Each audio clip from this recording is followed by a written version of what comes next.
There's a moment in every man's life when the performance stops working, not because he chooses to drop it, but because someone, sees through it. It's rarely cinematic. It might happen in the pause after an argument, or when he's too tired to hold the right expression. There's no music, no thunder, just a sudden stillness. A realization that attraction had always been about control, and love begins only when control fails. Most men are trained to stay composed, to fix, to perform, to pursue. The body learns it young. Affection must be earned through effort.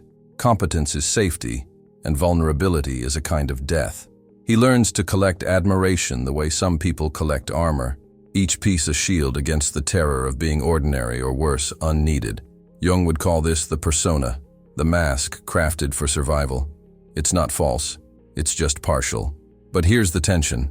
What wins the chase rarely sustains the bond. The same stoic focus that makes him desirable can make him unreachable. The performance that draws her in is the one that later keeps her out. Behind that discipline lives another self, the one Jung described as the lover or the orphan, the part that doesn't want to conquer anything, only to rest in the presence of another and be known. And this is where the inner war begins. The warrior and the king have built empires, status, control, certainty. The lover and the orphan wait beneath the ruins, carrying the forgotten language of tenderness. When a woman's gaze meets his truth, not his armor, that buried self stirs. It's confusing. The nervous system, wired for vigilance, mistakes safety for boredom and vulnerability for danger. His pulse quickens, not from desire, but from the body remembering old risk, the risk of being seen and found lacking. Dr. Gabor Mate might say that what we call love often begins as a reenactment of early defense. We repeat what once protected us, hoping this time it will heal. A man may chase control because control was the only form of care he was taught. But love is not control. It's the moment when control fails and something softer refuses to run. If you've ever felt that tug, the panic after being truly seen, that's not weakness. That's the nervous system negotiating between survival and connection. The chase is the nervous system on guard. The fall is the nervous system surrendering to safety. It's the quiet decision to stay present, even when the instinct is to retreat behind competence or charm. You might notice this shift, not in grand gestures, but in micro moments. A sigh instead of an explanation, silence instead of strategy. The warmth that arrives when pretending becomes impossible. Here's a small experiment. Tonight, before sleep, recall one memory where you were seen without performing. Let your body remember how that felt, not just emotionally, but physically. Where did you soften? Where did you brace? No need to fix it. Just notice. Awareness is the first gate through which the armor begins to melt. Because the moment a man truly falls in love is not when he conquers, impresses, or wins. It's when the mask slips and he doesn't run, he stays. Every man who prides himself on being capable eventually discovers the loneliness inside that word. Competence is safe. It keeps the world predictable. But intimacy doesn't climb those same stairs. Love does not reward efficiency. It asks for something less rehearsed, more awkward, more alive. He learned early that being useful earns affection. Fix the broken thing, stay composed, be the steady one. Praise followed, and with it, a kind of love. But underneath that applause lives a hidden wound, the fear that if he isn't needed, he won't be wanted. So he doubles down on strength, solving everything except the ache that built it. Jung would call this the shadow of the provider, the part of a man who hides his hunger for love behind the performance of reliability. It's noble, even admirable, but it's also exhausting. Over time, the mask of competence becomes a prison. He cannot rest, because resting would mean admitting he's more than his utility. He cannot ask to be held, because he's trained himself to be the one holding. The anima, that tender, intuitive, emotional part Jung said lives within every man, gets pushed underground. She becomes the dream figure, the muse, the woman who seems to hold the key to his aliveness. He projects her onto someone outside himself, convinced she will complete him. But because she carries everything he disowned, his softness, fear, need, he both worships and resents her. He wants her to heal what he refuses to feel. The irony is cruel. The stronger the armor, the weaker the bond. Control looks safe. but it suffocates the very connection he craves. The partner starts to feel like a reflection bouncing off metal. Her warmth can't reach him. Dr. Gabor Mate might remind us that defenses aren't the problem. They were the only tools available when love felt conditional. The trouble begins when we mistake those defenses for identity, when the mask becomes the face. The pattern cracks not in a dramatic confession, but in small, unguarded moments. Maybe it happens when he forgets to be impressive and she doesn't flinch. Maybe it's in the pause after failure, when he finally admits he's tired, and she doesn't withdraw. The armor wasn't just protecting him from pain, it was keeping him from nourishment. There's an old story that Achilles was invincible except for his heel, the one spot left uncovered. Every man has his own version of that heel, the unguarded place he refuses to acknowledge, the wound he pretends isn't there. Yet it's often through that opening that real intimacy enters. If you've lived your life proving instead of belonging, this part might sting. Let it. The ache is proof that something beneath the armor still wants to breathe. You might experiment quietly. When someone appreciates you, resist the reflex to deflect or explain. Feel where your body tenses. That's the place the armor sits. Breathe there. You're not trying to fix anything, just recognizing what's already true. Because in the end, competence can build a house, but only openness can make it a home. There's a peculiar intoxication that comes with meeting someone who feels faded. Her presence seems to light up every unlit corner. The way she moves, the sound of her laughter, the eyes that appear to see you. It feels less like discovery and more like recognition. You tell yourself, I've known her forever. In truth, you have. But not because she's your missing half. It's because she's carrying the half you left behind. Jung called this projection, the psyche's way of showing us the unlived parts of ourselves through another person.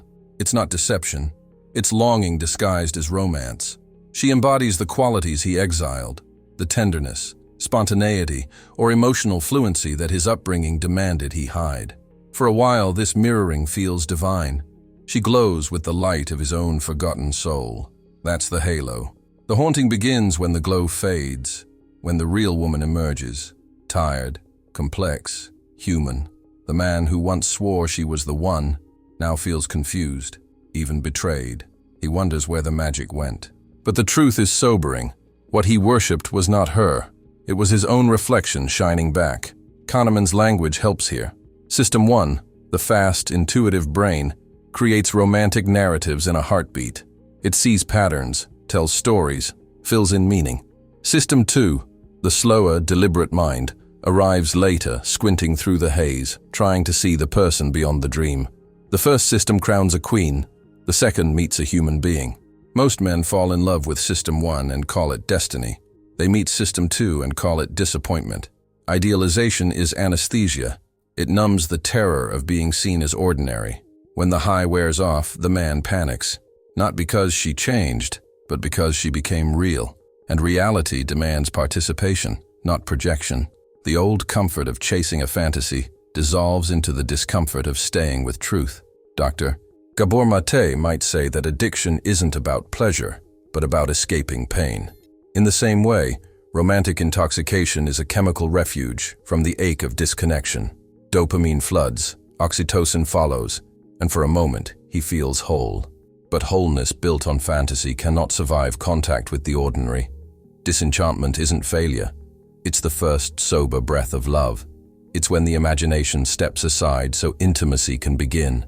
The death of projection is the birth of relationship. Imagine Pygmalion without the magic.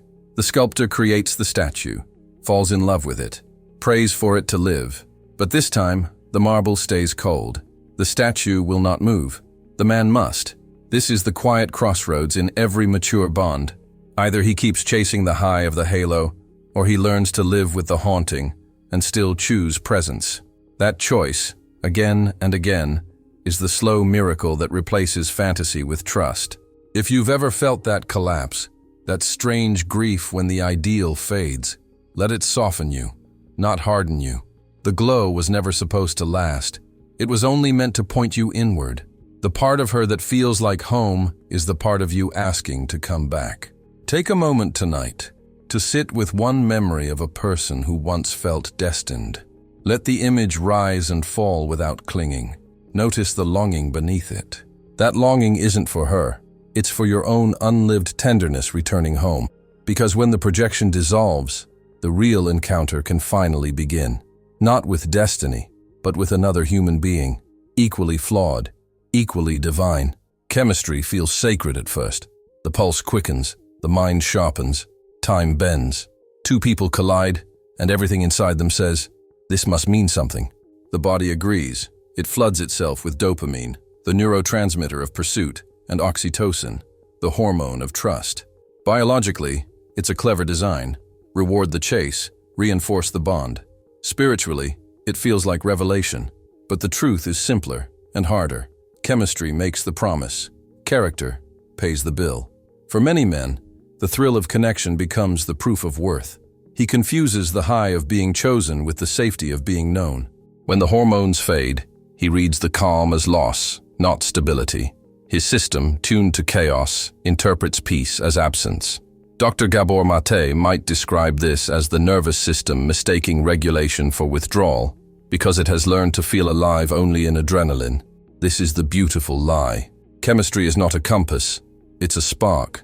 The same circuits that drive addiction also power infatuation. The brain lights up with the same reward pathways used by cocaine, sugar, gambling. It feels divine because it is chemical, and yet, within that chemistry hides the most human longing, to not be alone in the body anymore.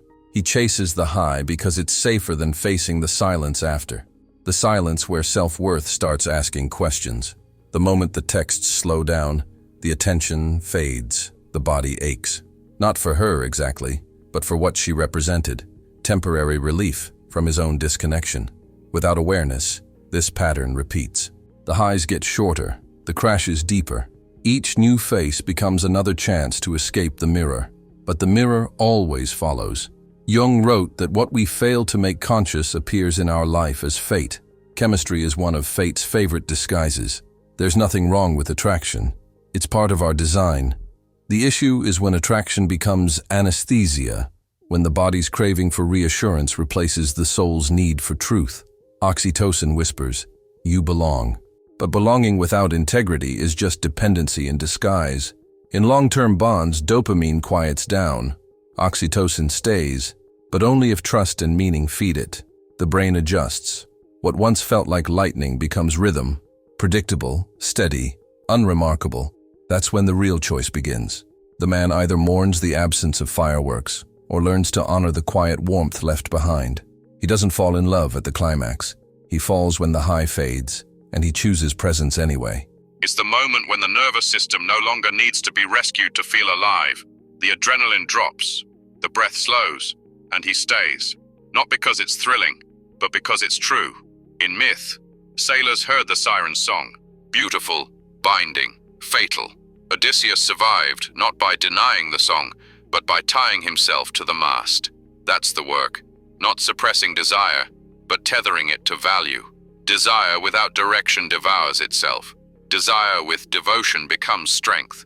If you've ever found yourself addicted to the spark, to the chase, the novelty, the rush, that's not moral failure. It's unintegrated chemistry seeking meaning. The body learned to worship intensity because it equated it with safety. What you crave isn't another high. It's a steady flame. You might pause for a breath and recall one connection that felt intoxicating at first, but hollow later. Notice the pattern, not to judge it, but to see what it was protecting. Often, the pursuit was never about the other person. It was about the part of you terrified of stillness. Chemistry promises magic. Character turns it into love. And only when the high subsides do, we learn whether we were chasing a person or running from ourselves.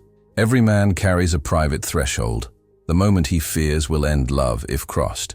It's not a mistake or a secret act. It's the exposure of a truth he cannot edit. He might not even know what it is until intimacy begins to deepen. Then, without warning, shame walks in. Shame is older than language. It doesn't say, "I did something wrong." It whispers, "I am wrong." It's the quiet pulse beneath self-sufficiency, sarcasm, or sudden withdrawal. When a man is flooded by shame, his body contracts. The chest caves, the gaze drops, The breath shortens. Every muscle tries to make him invisible. He believes if she sees this flaw, this failure, this frightened child, she will leave.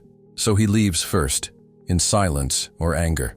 Jung saw shame as the meeting of the lover and the judge within. The lover wants to reveal, to connect. The judge wants to control, to protect. When these two collide, intimacy stalls at the city gates. The man cannot walk through, because to be seen would mean to surrender the illusion of perfection.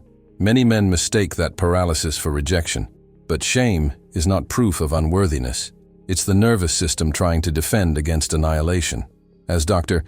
Gabor Mate explains, the child's greatest fear isn't punishment, it's disconnection.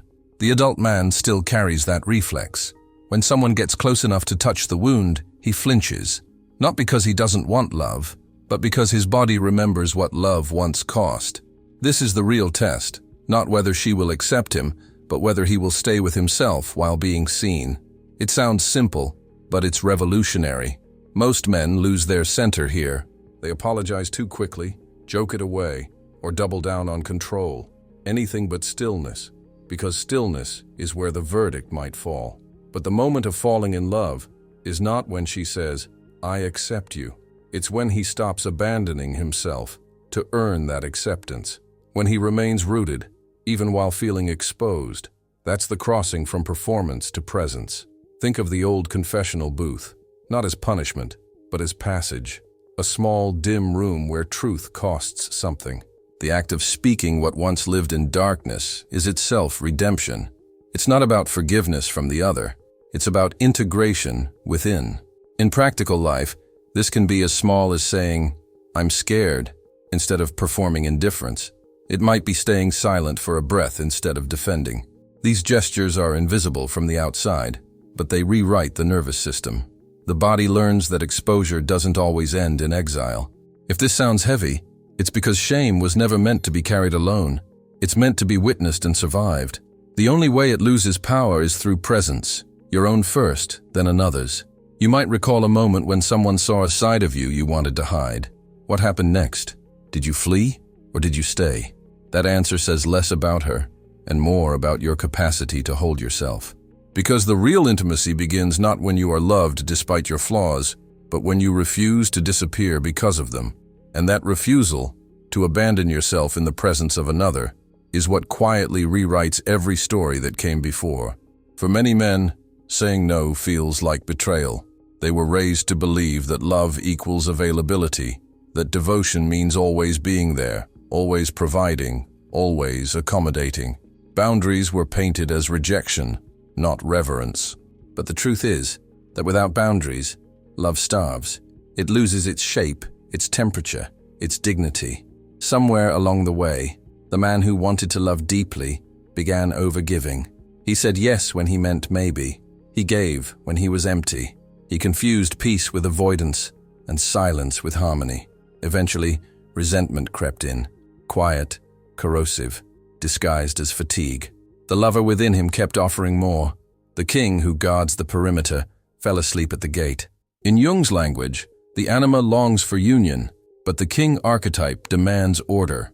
When these two parts work together, affection becomes anchored. When they split, the lover becomes enslaved to his own longing.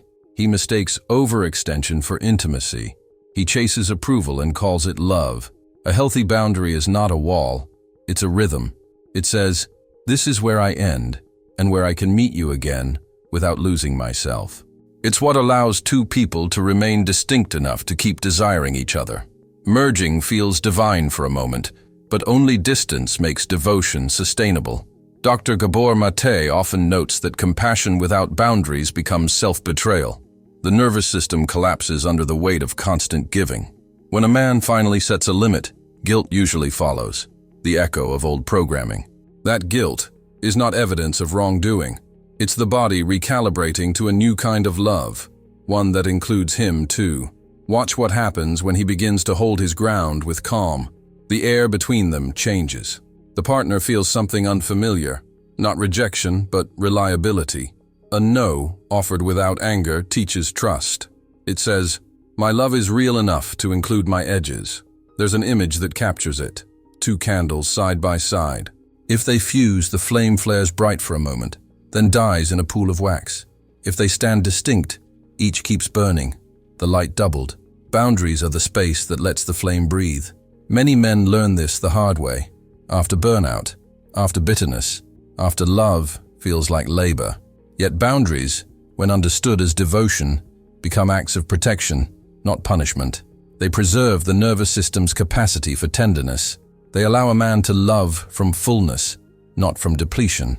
It's easy to mistake intensity for intimacy, but true connection often feels quieter, less about merging, more about orbiting with intention. Two sovereign beings choosing again and again to meet. You might reflect on moments when you overextended in the name of care and ended up resentful. What part of you was trying to prove worthiness by overgiving? What would change if saying no became a way of staying honest, not a sign of leaving? Because love doesn't disappear when you draw a line. It deepens.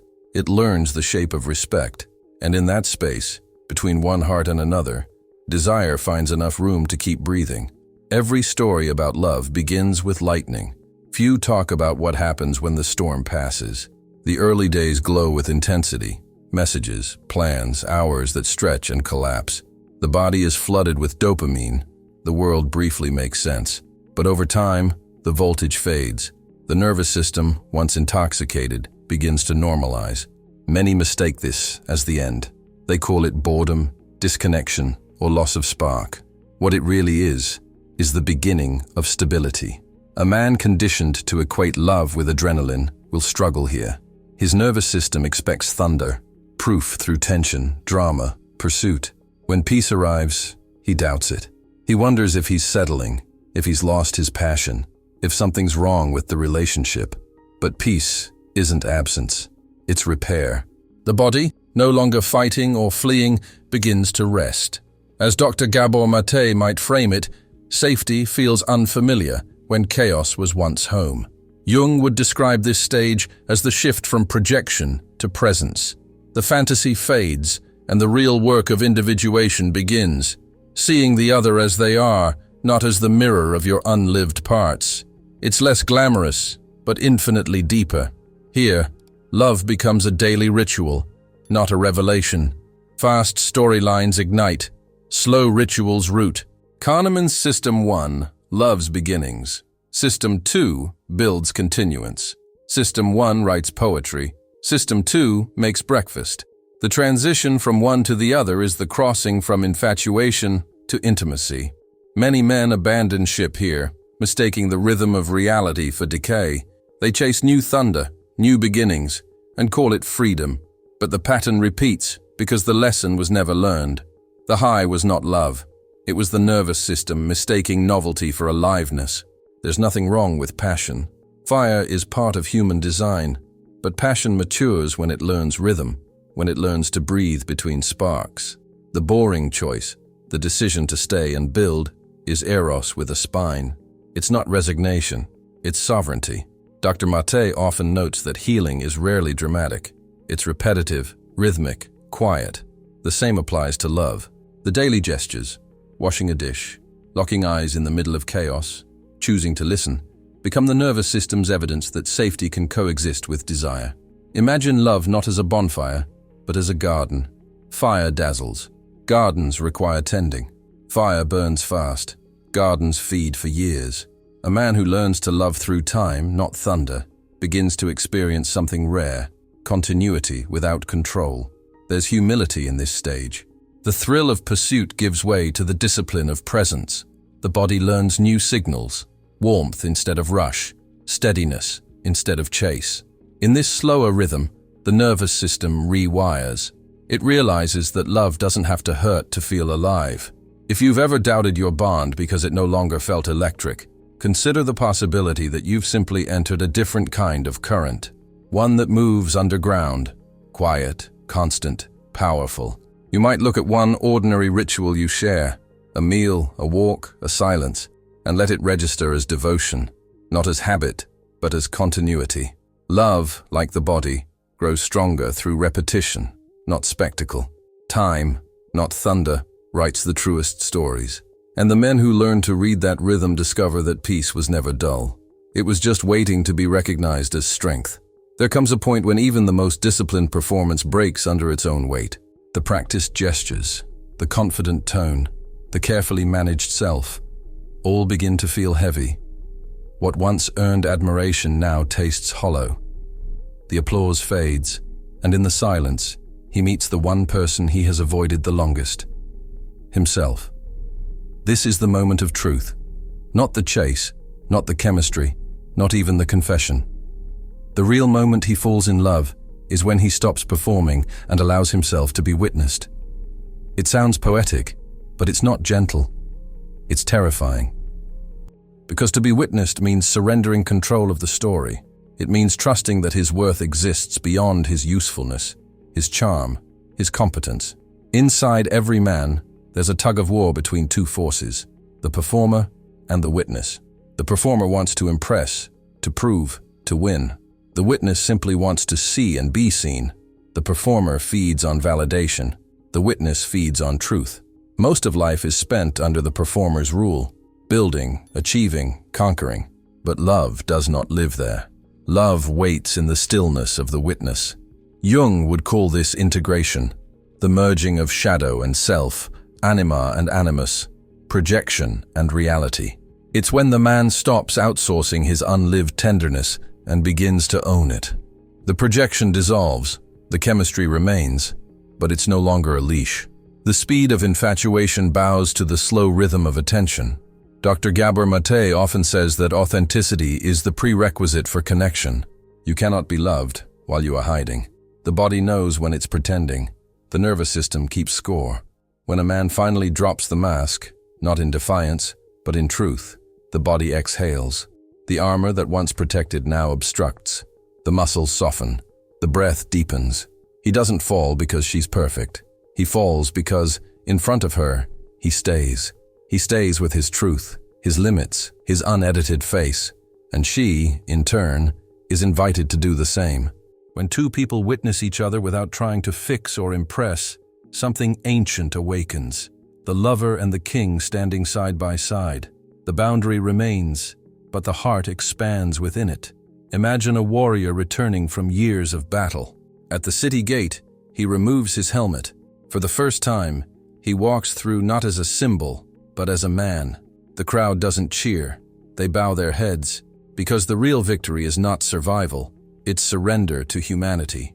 This moment changes everything. Power no longer comes from dominance, but from presence. The eyes that once scanned for threat now rest on another face and see not danger, but reflection. The world doesn't shrink, it deepens. If you've ever reached a place where pretending became unbearable, you've stood at this threshold. What happens next defines the rest of your life. You can retreat into performance, or you can let yourself be seen. One path maintains control, the other creates intimacy. The witness doesn't demand perfection. He asks only for honesty. And when a man answers that call, love stops being a performance and becomes a practice.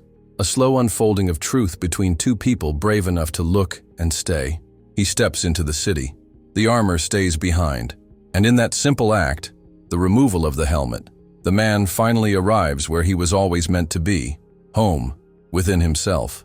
Every performance eventually reaches its curtain call. The lights dim, the applause fades, and what remains is the quiet truth beneath the act. For many men, that silence is unbearable at first. It feels like loss, when in reality, it's the beginning of presence. Love doesn't require another performance. It asks for the courage to stay after the mask falls. This is where everything we've traced, the armor, the projection, the chemistry, the shame, the boundaries, the passage of time, comes together. The story of falling in love isn't about winning anyone over. It's about dissolving the distance between who he performs to be and who he actually is. When projection fades into presence, when chemistry is honored but not enthroned, when speed bows to the slow courage of being seen, love begins to breathe. Jung might describe this as the marriage of the king and the lover within. The king guards the perimeter. The lover breathes inside it. The king's strength provides structure, but without the lover's tenderness, it hardens into rule. The lover's warmth brings depth, but without the king's order, it dissolves into chaos. When these two archetypes finally meet, love becomes both boundary and surrender. Dr. Gabor Mate reminds us that healing occurs when we can be fully ourselves and still be held in connection. That's the essence of real intimacy, not merging into one, but standing side by side, each whole, each known. Shame transforms from a sentence into a threshold. Vulnerability becomes not exposure, but belonging. Many men wait for lightning, a grand revelation, a decisive sign. But love rarely announces itself with thunder. It enters quietly, through a gaze that doesn't demand performance, through an ordinary moment that feels like safety, through the simple act of staying. If you could watch love under a microscope, it wouldn't look like fireworks. It would look like attunement. A nervous system meeting another and whispering, "We are safe here." The body relaxes, the soul exhales, the audition ends. There's a final image worth holding, a violin in a silent room. Before the music begins, the musician adjusts the strings, letting them adapt to the room's humidity. The tuning is delicate work, subtle, patient, necessary. Only then can the instrument sing in harmony with its surroundings. A man in love does the same. He tunes himself to truth, to his own integrity, his own pace, his own heart. And when he does, love stops being a performance. It becomes music. The melody was always there. It only needed a man brave enough to play it honestly. That is the moment he actually falls, and it's the one moment that never has to end.